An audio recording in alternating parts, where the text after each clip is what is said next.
Hi friends, இன்றைக்கி என்ன செய்ய போகிறோன்னா சூப்பரான பிளாண்டி தாங்க செய்ய போகிறோம். பாருங்கள் எவ்வளோ சூப்பராக எவ்வளோ சாஃப்டாக செம்ம டேஸ்ட்டாக வந்துச்சுங்க. நான் இது ஃபஸ்ட்டு தடவை தான் ட்ரை பண்ணேன். ஆனால் ஃபஸ்ட்டு தடவை ட்ரை பண்ண மாதிரி தெரியல, செம்ம டேஸ்ட்டாக இருந்துச்சு. இந்த பிளாண்டியை செய்கிறதுக்கு நம்ம விலை அதிகமான ஒயிட் சாக்லேட்லாம் வாங்க தேவையில்லைங்க. நம்ம பக்கத்தில் இருக்க பொட்டி கடையில் மில்கி பார் வாங்கினாலே போதுமானதுங்க. பாருங்கள், இப்போ வாங்கியது எப்படி செய்யணும்னு பார்த்துடலாமா? அதுக்கோசரம் நான் 7 மில்கி பார் எடுத்துருக்கேங்க. அதாவது அரை கப் மில்கி பார் எடுத்துருக்கேங்க.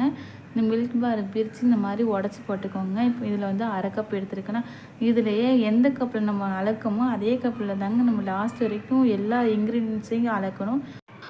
1 கப் வெண்ணெய் எடுத்துக்கினாங்க. இப்போ 2த்தையும் ஒரே கிண்ணத்தில் மாற்றிடுங்க. மாற்றிட்டு இதை நல்லா மெல்ட் பண்ணி எடுத்துக்கலாங்க. ஒரு பாத்திரத்தில் இந்த மாதிரி வெந்நீர் கொதிக்க வச்சுருக்கோங்க. அது மேலே நம்ம மெல்ட் பண்ணுறதுக்கான சாக்லேட்டையும் வெண்ணெயும் போட்டு நல்லா மெல்ட் பண்ணி எடுத்துக்கலாங்க. பாருங்கள், கொஞ்ச நேரத்தில் மெல்ட் ஆகிக்குங்க. இதை நம்ம அடியில் கலந்து விட்டுக்கோங்க. இல்லைன்னா சாக்லேட் கிண்ணத்தோடு ஒட்டிக்குங்க. அதனால் அந்த மாதிரி செய்யாமல் இருக்கிறதுக்கு நல்லா கலந்து விட்டுக்கோங்க. ஒரு 5 நிமிஷத்தில் ரெண்டுமே மெல்ட் ஆயிருங்க. இப்போ இது ஓரமாக இருக்கட்டும். இது நல்லா ஆறட்டுங்க.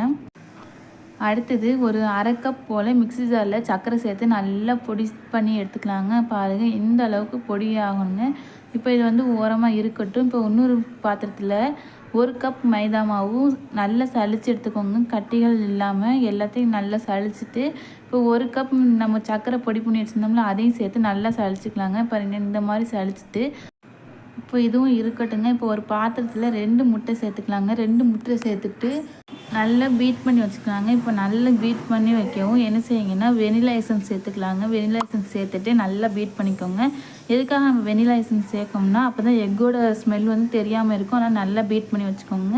இப்போ இந்த அளவுக்கு பீட் பண்ணதுக்கப்புறம் என்ன செய்யுங்க, நமக்கு சளிச்சு வச்சுருந்த மாவு சேர்த்துக்கலாங்க. சேர்த்துட்டு என்ன செய்யுங்க, நல்லா கலந்து விட்டுக்கோங்க. பாருங்கள், இந்த மாதிரி நல்லா கலக்கும் போது நம்ம கிண்டிடக்கூடாதுங்க. இந்த மாதிரி ஒரு ரொட்டேட் பண்ணிவிட்டு நடுவில் ஒரு லைன் மாதிரி பண்ணிக்கோங்க. இந்த மாதிரி கலந்து எடுத்துக்கோங்க. கலந்து எடுத்துகிட்டு நம்ம உருக்கி வச்சுருந்த வெண்ணெயும் சாக்லேட்டையும் சேர்த்துட்டு நல்லா கலந்து விட்டுக்கலாங்க. அதே மாதிரி ஒரு ரொட்டேட் நடுவில் ஒரு லைன் அந்த மாதிரியே கலந்து விட்டுக்கோங்க. அப்போ தான் நமக்கு சூப்பரான பிளாண்டி கிடைக்குங்க. இப்போ இந்த மாதிரி நல்லா கலந்து விட்டுக்கோங்க.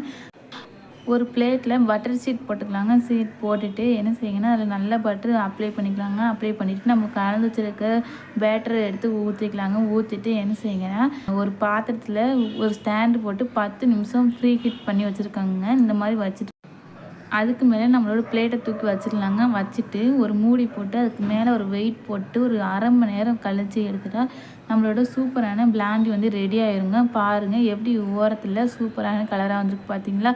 சூப்பராக இந்த மாதிரி வெந்து வந்துருங்க. இதுக்கு யூஸ் பண்ணியிருக்க பொருட்கள்லாம் ரொம்பவே கம்மியான விலைகள் தாங்க. ஆனால் சூப்பரான டேஸ்ட்டாக இருக்கும். ஒரு தடவை ட்ரை பண்ணி பாருங்கள். 1 டைம் ட்ரை பண்ணி பார்த்துட்டு எப்படி இருக்குன்னு கமெண்ட்டில் சொல்லுங்கள். பாருங்கள், கத்தி வச்சு வெட்டும் போதே எவ்வளோ ஸ்மூத்தாக இறங்குது பார்த்தீங்களா? செம்மையாக இருந்துச்சுங்க. இப்போது பீஸ் போட்டு சூப்பராக சாப்பிட்லாங்க. இந்த வீடியோ உங்களுக்கு பிடிச்சிருந்துச்சுன்னா லைக் பண்ணி ஷேர் பண்ணி மறக்காமல் சப்ஸ்கிரைப் பண்ணி வச்சுக்கோங்க. தேங்க்யூ.